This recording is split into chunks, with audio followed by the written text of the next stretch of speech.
Hello student, इस video lecture में हम ऑपरेटिंग सिस्टम के सिलेबस को डिस्कस करेंगे। ऑपरेटिंग सिस्टम क्या है, हमें कौन कौन से टॉपिक्स पढ़ने हैं इसके अंदर, इसके बारे में। तो सबसे पहले हम बात करते हैं ऑपरेटिंग सिस्टम की। जैसा कि नाम से अगर हम इसका हिंदी अनुवाद करेंगे तो ऑपरेटिंग सिस्टम अर्थात प्रचालन तंत्र, यानी यह एक ऐसा सिस्टम है जो किसी हार्डवेयर या फिर किसी भी तंत्र को चलाने का काम करता है। बेसिकली ऑपरेटिंग सिस्टम करता क्या है, यह यूज़र और हार्डवेयर के मध्य एक इंटरफेस प्रोवाइड करता है। इंटरफेस मतलब यानी कि एक ऐसा माध्यम जिससे यूज़र एफिशिएंटली इफ़ेक्टिवली इंटरेक्ट कर सके हार्डवेयर के साथ। ठीक है, ऑपरेटिंग सिस्टम टर्म नया है। इसके मुख्यतः कार्य होते हैं मैनेजमेंट के। मैनेजमेंट का अर्थ प्रबंधन, जैसे process management, file management, memory management, IO management इत्यादि। ये सभी क्या होते हैं, ऑपरेटिंग सिस्टम के काम होते हैं। ऑपरेटिंग सिस्टम होता क्या है, ऑपरेटिंग सिस्टम भी एक सॉफ्टवेयर है, कलेक्शन ऑफ प्रोग्राम होता है। ठीक है, आप सभी ने कंप्यूटर यूज़ किया होगा कभी ना कभी। तो जब भी आप कंप्यूटर देखते हो तो लोग पूछते हैं कि इसमें भैया कौन सा विंडो पड़ा हुआ है, ओएस कौन सा है, समझ रहे हो। तो बताता है कोई कि डॉस पड़ा हुआ है, डॉस अर्थात डिस्क ऑपरेटिंग सिस्टम, या फिर लिनक्स पड़ा हुआ है, या फिर विंडो पड़ा हुआ है, विंडो को कौन सा वर्जन पड़ा हुआ है, 8 पड़ा हुआ है, 10 पड़ा हुआ है, 7 एक्सपी इत्यादि। तो ये आखिर विंडो क्या है, विंडो कुछ नहीं, ऑपरेटिंग सिस्टम है। अच्छा, विंडो ज़रूरी क्यों है? आप इमेजिन करिए कि आपका विंडो करप्ट हो गया। लोग कहते हैं कभी कभी कि हमारा विंडो जो है वो ख़राब हो गया, करप्ट हो गया। उस टाइम पे क्या होगा कि सिस्टम आपका प्रॉपरली का काम ही नहीं करेगा, वो क्रैश हो जाएगा। तो फिर उस कंडीशन में क्या करना पड़ता है, हमें फिर से आपका ड्राइव फॉर्मेट करके हम नया ओएस डालते हैं, यानी नया ऑपरेटिंग सिस्टम की फ़ाइल को डालते हैं। तो ऐसा क्यों होता है कि हमें दोबारा ओएस, अगर हमारा करप्ट हो गया तो दोबारा हम क्या बिना ओएस के चला नहीं सकते? बिना ओएस के आप चला सकते हो। ऑपरेटिंग सिस्टम के बिना भी आप अपना कंप्यूटर आसानी से चला सकते हैं। नॉट आसानी से चला सकते हैं, लेकिन उसको एफिशिएंटली और इफ़ेक्टिवली अगर आपको काम करना है उसके साथ, मतलब कि ज़्यादा अप्रोप्रिएट मैनर में, ज़्यादा सही ढंग से, तो आप नहीं कर पाएंगे। जैसे आपको छोटे से छोटे काम को करने के लिए पूरे कोड लिखने होंगे, न्यूमेरिक्स। आपको पता है कंप्यूटर केवल एक भाषा समझता है, वह है बाइनरी। बाइनरी अर्थात 0 और 1, यानी आपको जो भी इंस्ट्रक्शंस देने हैं कंप्यूटर को वो किस में देने पड़ेंगे, बाइनरी फॉर्मेट में देने पड़ेंगे।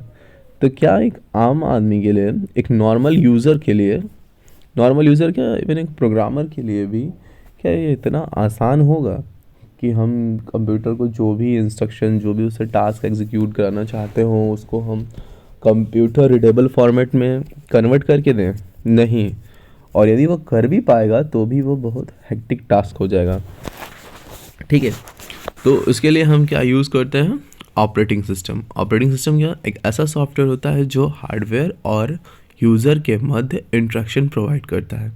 ऑपरेटिंग सिस्टम के अंदर कई सारे पार्ट्स होते हैं, जैसे इसका कर्नल हुआ, और कर्नल के टाइप्स हैं। तो ये सारी चीज़ें आप सभी मोस्टली ज़्यादातर बच्चे इस वीडियो को किसी न किसी सेल फ़ोन में देख रहे होंगे, मोबाइल फ़ोन में देख रहे होंगे।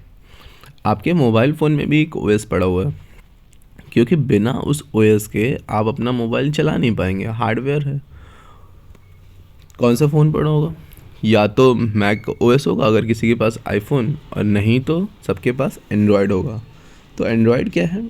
एंड्रॉयड ऑपरेटिंग सिस्टम केवल नहीं है। Android is a collection of operating system, database and some other architectures. ठीक है, तो ऑपरेटिंग सिस्टम भी होता है। तो बिना ओएस के आप अपने डिवाइस को ऑपरेट नहीं कर पाएंगे। अच्छा, इससे फ़ायदा क्या है, आसानी से आप एंड्रॉयड आपके पड़ा हुआ है, आप आसानी से कोई भी प्ले स्टोर पे जाके कोई भी ऐप इंस्टॉल कर लो, या फिर कुछ भी टास्क को आसानी से परफॉर्म कर लेते हैं। तो ऑपरेटिंग सिस्टम का काम क्या होता है, यूज़र और हार्डवेयर के मध्य इंटरेक्शन के लिए एक माध्यम प्रोवाइड करना, जिससे कि ऑपरेटिंग सिस्टम क्या करता है कि यूज़र को जो भी काम कंप्यूटर से लेना है, तो जो भी निर्देश यूज़र देता है उसे वह कंप्यूटर के समझने योग्य भाषा में कन्वर्ट करता है। उसके पश्चात वह उसे कंप्यूटर को प्रदान करता है। उल्टा भी इसका वैसे ही होता है। जैसे मान लो आपने कंप्यूटर को एक टास्क दिया, तो जब वो टास्क कंप्लीट हो जाएगा तो कंप्यूटर आपका रिजल्ट देगा। तो क्या वह रिजल्ट जो देगा कंप्यूटर किस फॉर्मेट में देगा? ह्यूमन रीडेबल फॉर्मेट में नहीं, वो भी बाइनरी फॉर्मेट। तो उस OS क्या करता है, उसको बाइनरी फॉर्मेट को वापस से ह्यूमन रीडेबल यानी कि मानव के पढ़ने योग्य भाषा में कन्वर्ट करने का काम करता है। तो आइए हम देखते हैं कि हमें ऑपरेटिंग सिस्टम के क्या क्या डिस्कस करना है। सबसे पहले हमें यही ऑपरेटिंग सिस्टम की परिभाषा, ऑपरेटिंग सिस्टम के प्रकार। ऑपरेटिंग सिस्टम कई प्रकार के होते हैं, जैसे आपका batch operating system, real time operating system, multitasking operating system, multi processing operating system. ठीक है, these are the types of operating system. पर उसके बाद ऑपरेटिंग सिस्टम की सर्विसेज कौन कौन सी हैं, वही जो मैंने बताया आपको कि प्रोसेस मैनेजमेंट और ये सारे मेमोरी मैनेजमेंट, इन सारे विषयों के बारे में। फिर सिस्टम कॉल। सिस्टम कॉल क्या होता है? जब भी कंप्यूटर कोई भी टास्क एग्जीक्यूट करता है या फिर कोई भी प्रोसेस एग्जीक्यूट करता है, कमांड एग्जीक्यूट होता है, तो उसमें एक सिस्टम कॉल होता है। फिर सिस्टम कॉल के प्रकार, सिस्टम प्रोग्राम, ऑपरेटिंग सिस्टम का स्ट्रक्चर क्या होता है, कैसे उसमें कर्नल इंस्टॉल मतलब कहाँ पर स्थित होता है, इन विषयों के बारे में। फिर हम वर्चुअल मशीन, बेनिफिट्स क्या क्या हैं, फ़ायदे क्या हैं वर्चुअल मशीन के, इसके बारे में देखेंगे। फिर हम बात करेंगे प्रोसेस मैनेजमेंट की। प्रोसेस क्या है, अब ये भी बात समझिएगा। प्रोसेस अर्थात प्रक्रिया, हिंदी अगर इसका देखा जाए तो। वैसे प्रोसेस होता क्या है? A program in execution is called a process. जो भी प्रोग्राम एग्जीक्यूट हो रहा होता है तो उसे हम प्रोसेस कहते हैं। प्रोसेस के विभिन्न स्टेट होते हैं, जैसे न्यू, रेडी और आपका वेटिंग और रनिंग। ठीक है, न्यू क्या होता है? जब आपका प्रोसेस क्रिएट हुआ, when process is being created, तो आपका जब प्रोसेस क्रिएट होता है तो उस टाइम पे वह न्यू स्टेट में होगा। उसके बाद जब वह सीपीयू के द्वारा, यानी कि जब हमारा जो शेड्यूलर है उसके लिए जब उपलब्ध हो जाएगा, रनिंग के लिए तैयार होगा, तो वो रेडी स्टेट में होगा। जब हम उसे सीपीयू एलोकेट कर देते हैं तो वह रनिंग स्टेट में आता है। उसके बाद जब उसे किसी इनपुट आउटपुट की ज़रूरत होती है तो वेटिंग स्टेट में जाता है। तो ये प्रोसेस के स्टेट होते हैं। फिर प्रोसेस कंट्रोल ब्लॉक, जिसमें प्रोसेस के बारे में पूरी जानकारी होती है, प्रोसेस की आईडी, प्रोसेस का पूरा डिटेलिंग। शेड्यूलिंग क्यूज़ क्या होते हैं? अच्छा, शेड्यूलिंग मतलब क्या होता है? शेड्यूलिंग क्यूज़ का काम होता है कि प्रोसेस ढेर सारे होते हैं। आप अगर अपने सिस्टम में देखेंगे, अल्ट F4 डिलीट करके टास्क मैनेजर में जा करके, तो एक टाइम पे कई सारे process, even thousands of process execute हो रहे होते हैं। ठीक है, तो क्या होता है कि इतने सारे प्रोसेस एग्जीक्यूट होते हैं और प्रोसेसर तो हमारे पास लिमिटेड है, तो हम कैसे इन चीज़ों को मैनेज करते हैं? उसके लिए हम शेड्यूलिंग एल्गोरिदम्स का यूज़ करते हैं, शेड्यूलर का यूज़ करते हैं। शेड्यूलर क्या होता है? जो ढेर सारे प्रोसेस एक पूल, पूल मतलब तालाब, एक तरीके का तालाब मानिए कंप्यूटर के टर्म्स में, जहाँ पर उपलब्ध होते हैं एग्जीक्यूशन के लिए। तो शेड्यूलर का काम होता है, सीपीयू शेड्यूलर का काम होता है, जो कि 3 प्रकार के होते हैं, शॉर्ट टर्म, लॉन्ग टर्म और मिड टर्म। अलग अलग पर्पज़ से अलग अलग शेड्यूलर यूज़ किए जाते हैं। सीपीयू शेड्यूलर का काम होता है उस पूल से, यानी जो रेडी स्टेट में पड़े हुए ढेर सारे प्रोसेस हैं, उनमें से किसी एक प्रोसेस को सेलेक्ट करके उसे सीपीयू एलोकेट करना। ठीक है, तो ये काम किसका होता है? शेड्यूलर का। फिर कॉन्टेक्स्ट स्विच, कॉन्टेक्स्ट स्विचिंग आपको आगे डिस्कस करेंगे। Processes on operations on process, process पे हम कौन कौन से ऑपरेशन परफॉर्म कर सकते हैं। इंटर प्रोसेस कम्युनिकेशन, मतलब दो प्रोसेस के बीच में कम्युनिकेशन कैसे होता है। दो प्रोसेस तो जो एग्जीक्यूट हो रहा है या हो चुके हैं, दो प्रोसेस के मध्य का कम्युनिकेशन, ये 2 तरीके से होता है, शेयर्ड मेमोरी सिस्टम और मैसेज पासिंग। फिर सीपीयू शेड्यूलर, शेड्यूलिंग क्राइटेरिया, हम किन क्राइटेरियाज के आधार पे शेड्यूलिंग को परफॉर्म करेंगे, शेड्यूलिंग एल्गोरिदम, फिर विभिन्न शेड्यूलिंग एल्गोरिदम यानी कि हम जिस जो प्रोसेस का सिलेक्शन कर रहे हैं सीपीयू शेड्यूलर के द्वारा, तो वो किस आधार पे करेगा, ठीक है, उसके लिए विभिन्न शेड्यूलिंग एल्गोरिदम्स यूज़ किए जाते हैं। ये एल्गोरिदम प्रिमिटिव भी होते हैं, नॉन प्रिमिटिव भी होते हैं। अच्छा, ये प्रिमिटिव नॉन प्रिमिटिव क्या होते हैं? प्रिमिटिव का मतलब होता है यदि आपने किसी प्रोसेस को एक बार सीपीयू एलोकेट कर दिया, ठीक है, तो अगर अगर आपका एल्गोरिदम आपने प्रिमिटिव यूज़ किया हुआ है, तो उस केस में आप क्या करोगे? यदि आपने मान लो किसी प्रोसेस को सीपीयू एलोकेट कर दिया, ठीक है, जिसे 10 सेकंड तक सीपीयू को एग्जीक्यूट कराना है, उसके बाद उसे 10 सेकंड वेट करना है इनपुट आउटपुट के लिए, और उसके बाद फिर उसे 5 सेकंड एग्जीक्यूट करना है। तो यदि आपने प्रिमिटिव शेड्यूलिंग यूज़ की है तो 10 सेकंड जो उसे सीपीयू यूज़ करना था, उसको यूज़ करने के बाद जब उसका आईओ कॉल आएगा 10 सेकंड के लिए, तो वो उस समय तक के लिए जिसमें उसका सीपीयू आदर्श अवस्था में रहने वाला, यानी आइडल केस में उस समय कोई काम नहीं करेगा, वो किसी दूसरे प्रोसेस को एलोकेट कर दिया जाता है। ये होता है प्रिमिटिव।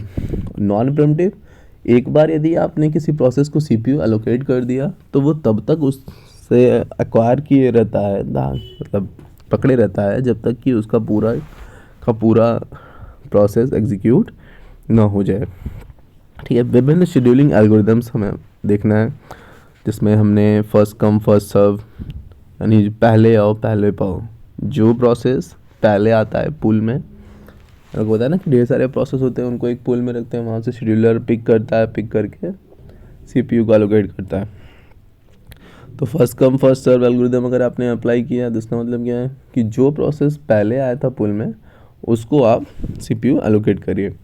दूसरा है शॉर्टेस्ट जॉब फर्स्ट। ये थोड़ा सा कॉम्प्लिकेटेड है और ये उतना प्रैक्टिकल भी नहीं।